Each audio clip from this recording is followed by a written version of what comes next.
No, all right, we might have to come back to them. All right, so we're going to pop down then to Logan and Ishan. So Logan, if you and Ishan, if you'll both unmute, please. And then Logan, tell us what painting you responded to, and then go ahead with your line 1. Can you hear me okay? Yes. Hi. Sometimes my mic has a little problems because it's the mic on my computer. I just want to know if everyone could hear me okay. We picked up the painting on the bottom right, the boy looking out the window. Mm-hmm. And the first line is, the boy looked out through the window to see the wonders of the world. He imagined all the wonders. Number 3, the light made the darkness scatter across the room. 4, trapped in here, no else to go. Number 5, the darkness seemed to retreat by the brilliance of the light and could not escape it. 6, waiting to be free, but will be all alone.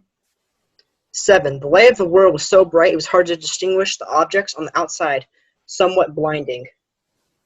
8, how are they living out there with no fear? Number 9, the child stared in wonder of the beautiful light. 10, going out will be his dream. 11, the picture seemed to show how children view the world, bright and brilliant. 12, waking up and looking out. Number 13, the light seems to symbolize us hope. Sorry. And 14, trying to imagine what life out there is about. Nice job, gentlemen. I loved how Logan spent time with the setting and the colors, the darkness and the light. And then we'd come to Ishan and he'd talk about the boy, and it went back and forth, and you guys met around line 8. Did you hear that happen? Where the boy was wondering, and how are they living out there? And the light seems inviting. So terrific job, gentlemen. Terrific job. All right, let's pop to Seth and Cadence. And I think you guys did the same painting, right? So yes. Yes, awesome. So Seth, if you will go ahead and start, and then Cadence, and we'll hear a new sonnet, a new take on this painting. So number 1, is there hope out yonder window for this boy to see?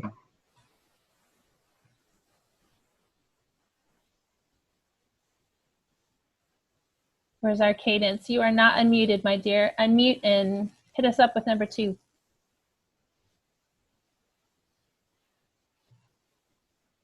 Uh-oh, it's not letting you unmute.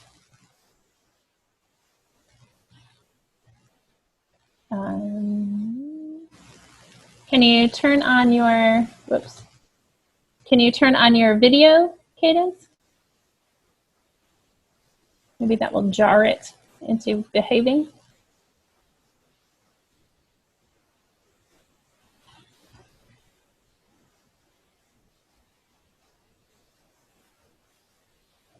Technical difficulty. Oh, that's a good idea. I don't know. Jordan, can you unmute Cadence?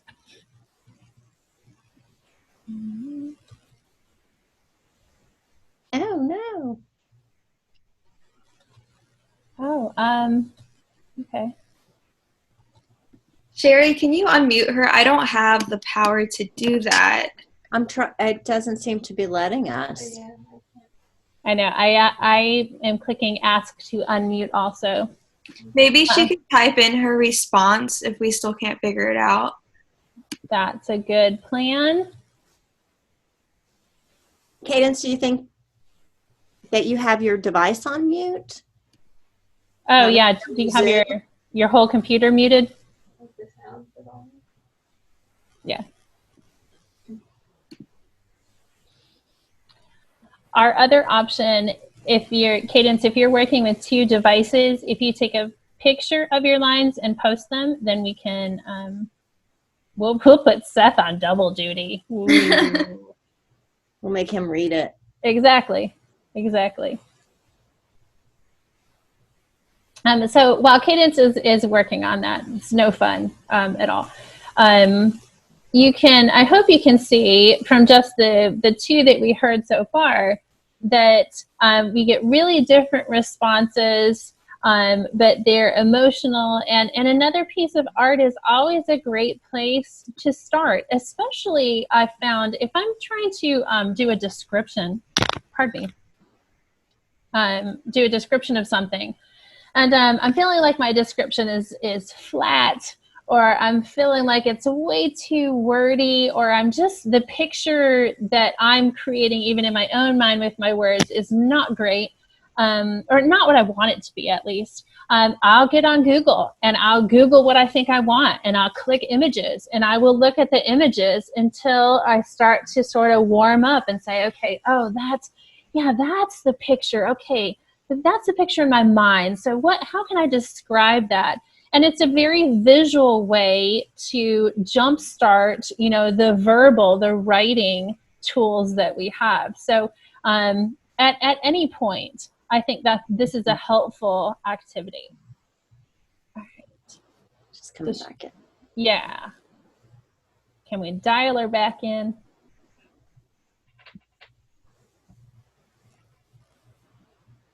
She's live, Cadence.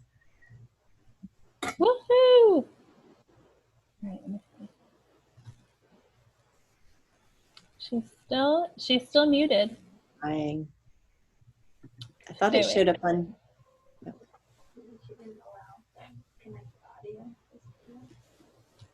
When you first log on, it asks you to connect with audio using your device. Mm-hmm.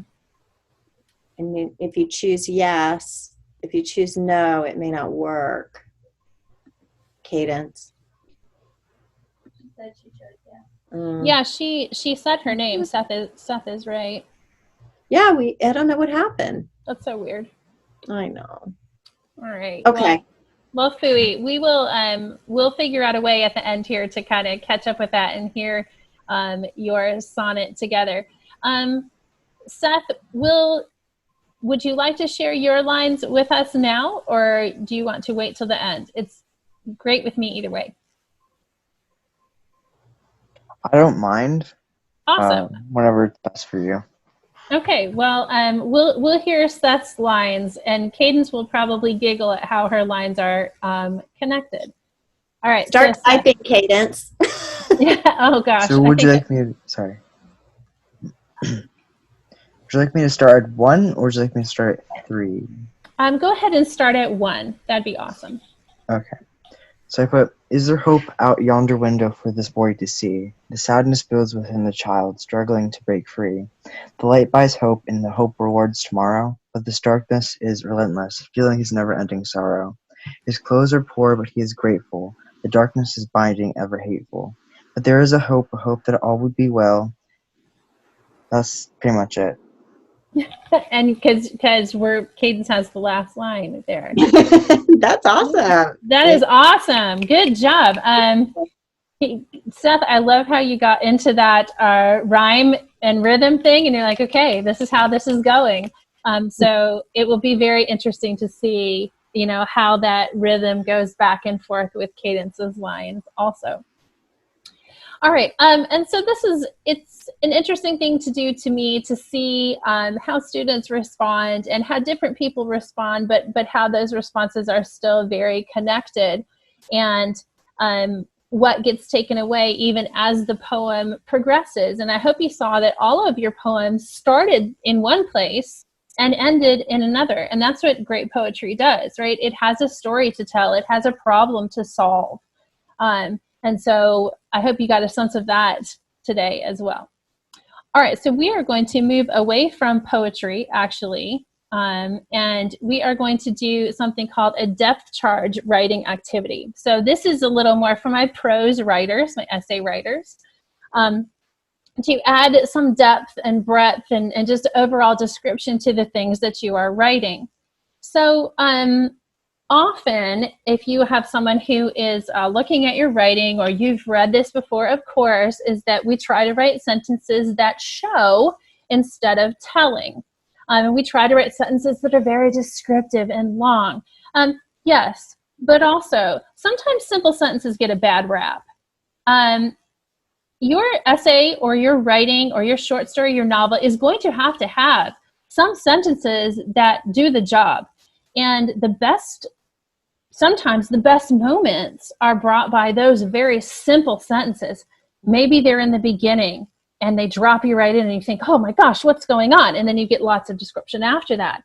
Maybe there's a lot of description and the paragraph ends with this just 4-word sentence that pops you right at the end. So while we try to write sentences that show most of the time, sometimes the tell sentences have a lot of weight. However, they don't have a lot of weight if that's all you have. Then they're all the same. We've got to get variety and description. So this is our depth charging activity. So what I would like you to do on your paper is to think about something that you're writing, something that you want to write about. I'm going to pop back here for a second. If you're thinking, oh gosh, I don't know, I don't have anything in my mind about that, go back to our pictures here and write a very simple sentence, something that shows the people are eating, the boy is at the window, the road is long, right? Whatever, simple sentences. The trick with these simple sentences then is to expand them so that they have their weight and so that also we know more. So you're going to choose an interesting word from that sentence. I can tell you when I instruct my students, especially I teach AP Literature and Composition to seniors, and when we get into those really, how do we get those highest scores? It's mature control of writing, and it's using the words that have the most impact, and often verbs have the most impact. The easiest way to upgrade your writing in a very tangible way is to go through a piece of writing and highlight every single verb and say, okay, what verb in here needs an upgrade? What can I put instead of said, ran, looked, sat, whatever, that will give more depth and more understanding to my writing? So, free editing information. Verbs are your friend. Use them. So obviously in this example, I chose raged. And so then I'm going to write a sentence that describes raged. And my follow-up sentence, sorry, I'm in the wrong place. My follow-up sentence, what does raged mean? Tearing through the brush, it erupted, sending flames toward our home. That's raged. So now you do the same thing. Whatever word you chose as an interesting word, write a sentence about that word. What does that word mean? What is it doing? Explain that word.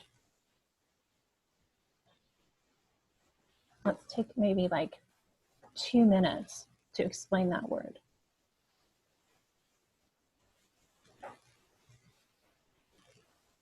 The reason this activity is called depth charging is because you are pinpointing something and you're hitting it so that it explodes with information. It explodes with more description.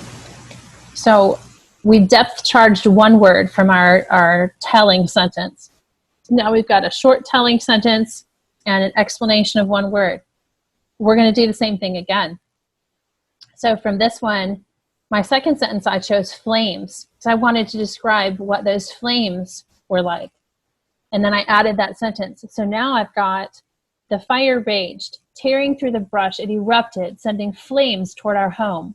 The flames, like savage demonic tongues, devoured all our possessions. Ooh, okay. So same task. Choose an interesting word from sentence number 2 and write sentence number 3 describing that interesting word. Finish up sentence number 3.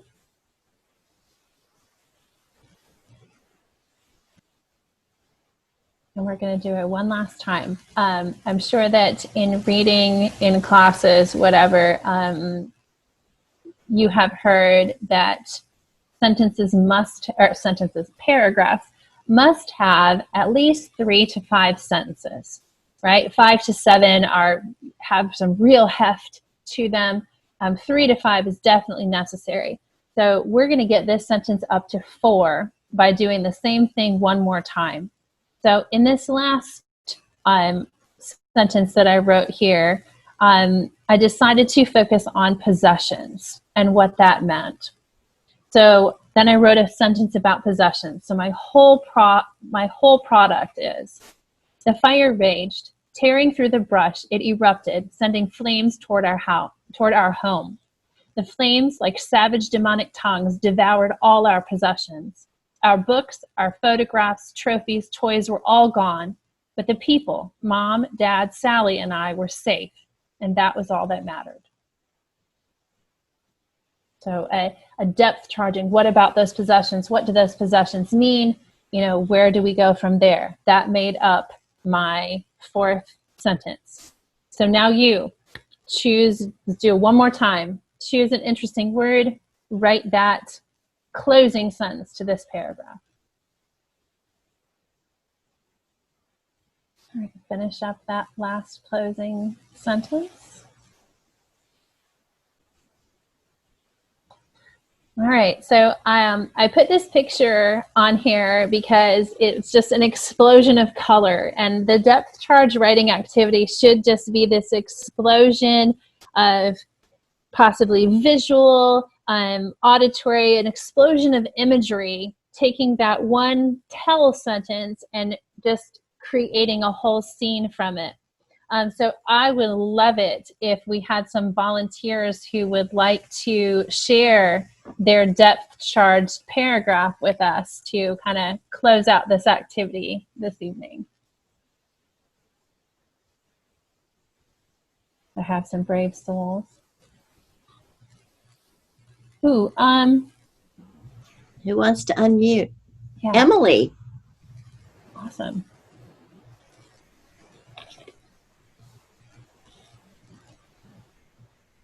So Emily, just go for it. Read us. Oh, she doesn't have a mic.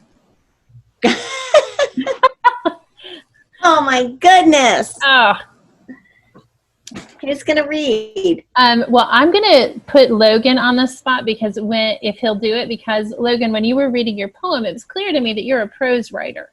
And so I'm hoping that this was a good activity for your prose writing. Will you share yours with us today?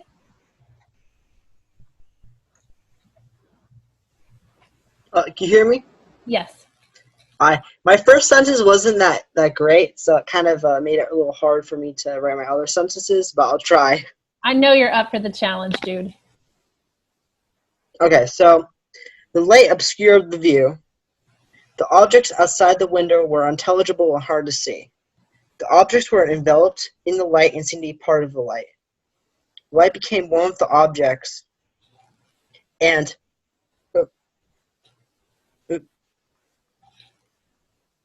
Oh, I lost you at the end. The light became one with the objects and... Oh, sorry. They actually got my sentences got deleted. Sorry about that. I guess I actually hit the wrong button. Technology. Yeah. I didn't have any paper mirrors, so I had to write on Word. That is okay. So I liked how it got more descriptive as you went along, right? Don't be afraid to start sentences in different ways and, to take some poetic license with sentences. I'll pop back for a minute. In my sentences, we had that plain one and then tearing through. So that started with a dependent verb clause. There you go. And just start them in different ways, giving us that descriptive moment. Do we have one more person who wants to share your depth charge with us today? Oh, Seth, awesome.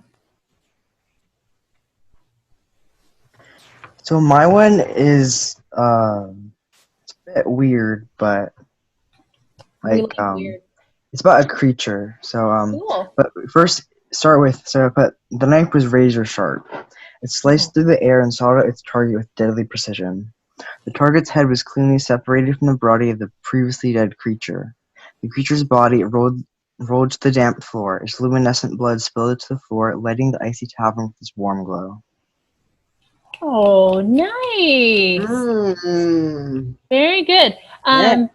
Definitely, I got some, I don't know if you're familiar or not, but I got some Beowulf vibes from that. The hero kills the monster and has to cut the head off to keep the monster from coming back. So that to me means that your writing had a level of effectiveness to it because it popped up a picture in my mind that I could connect to, right? And that's always our goal. So nice job, sir. Nice job. Well, guys, we're almost out of time. Let me share this with you. So these are some games. You know, if you're trying to get creative and trying to figure out what you want to do, just really jumpstart what you're doing. These are a couple of things that I think you could do. So first of all, I have these little guys, Rory's Story Cubes, and I bought them when my younger daughter was 4. Because we were, she was 4, I don't know, we were going on a plane ride and I needed a quiet toy.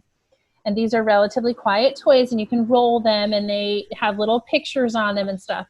But what I've found is that they're great for creative writing because you kind of just roll the die and then you're like, okay, I got to make a story out of these dice. And it forces you to get out of your comfort zone, get out of what you've been doing and change it up a little bit.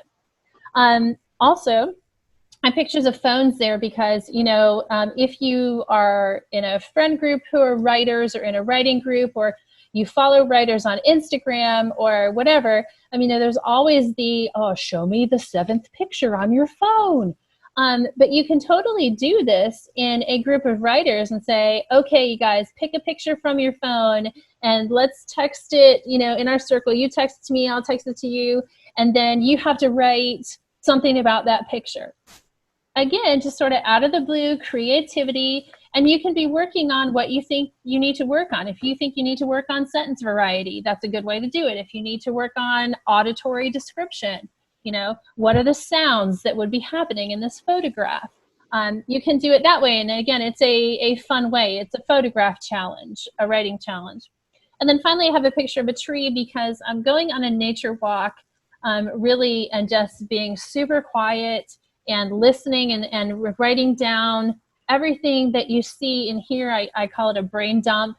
You know, you're not going to use the whole thing, but you're going to use a phrase from it. I went on a workshop with a writer and a poet one time, and he said, we went kayaking, and we came back and we did a brain dump for about 10 minutes. And then he said, you know, if you get even one line that you like from an hour kayaking and a 15-minute brain dump, it's a great day. So again, if you're trying to do something a little bit different, maybe that monster needs to be part nature, part monster that Seth was writing about. And so, you know, grabbing those sounds or those sights or those smells from the outdoors can also really add to your writing. All right, that is all I had for you guys today. I'm super glad that you were here, and thank you so much for sharing and being willing to share with us. I'm sorry. All of Thrive's funding for programs comes from private donations, corporate sponsorship, and grants. Anyone that's interested in supporting our programs can find out more on our website, in addition to volunteering as an instructor for an upcoming event. Don't forget to follow us on Instagram and Facebook for the latest updates on Thrive's agenda. For more information about any of the volunteer opportunities that were discussed today, go to thriveclaremont.org.